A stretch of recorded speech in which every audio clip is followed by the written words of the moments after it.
Knowing asset value is crucial to ensure that the protection of each asset is appropriate. Appropriate or adequate levels of protection can be defined as a level of security that is commensurate with the risk associated with the asset. When we calculate risk, we use asset value to determine the level of impact that a risk event would have on the organization.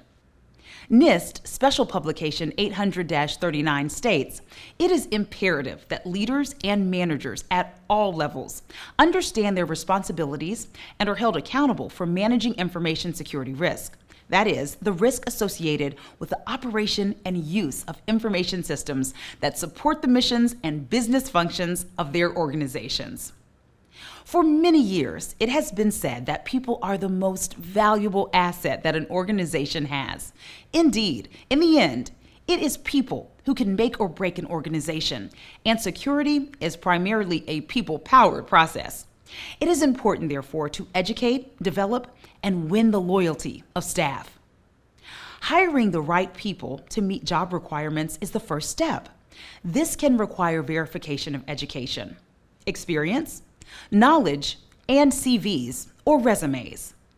Unfortunately, there are too many examples of people who have not been truthful on employment applications or did not have the level of knowledge that they claimed. We'll examine this in more detail as part of the Identity Management Lifecycle process in Chapter 2, Module 2. Now, let us discover how personnel development may affect the organizations. Organizations make significant investments in technology, but they often fail to properly guide and develop their personnel who are responsible for managing and using that technology. This often leads to poor and ineffective use of the technology and a failure of the technology to deliver on its potential benefits. Organizations should ensure that the appropriate training is provided to staff. This can lead to a more engaged and loyal staff and more effective security. As will be seen later in the course, security, education, training, and awareness is also an important part of employee development. Also, receiving feedback from the employee in order to see if the training is effective. As you will learn more in the Access Control chapter, it is also imperative to ensure that a person's access is maintained according to the principles of least privilege, and that personnel with elevated privileges, such as system and network administrators, are subject to additional compensating controls to prevent errors or misuse.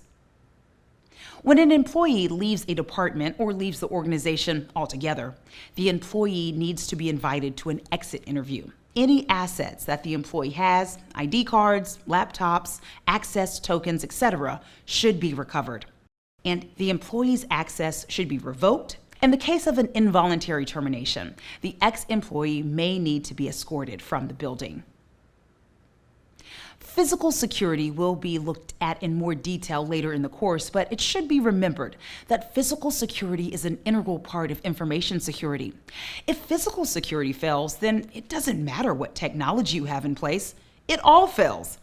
If a person has access to server or equipment rooms, cabling, or electrical power plants, then they can bypass almost any other security measure that is in place. Proper protection of facilities may reduce the risk of theft or compromise of systems or data.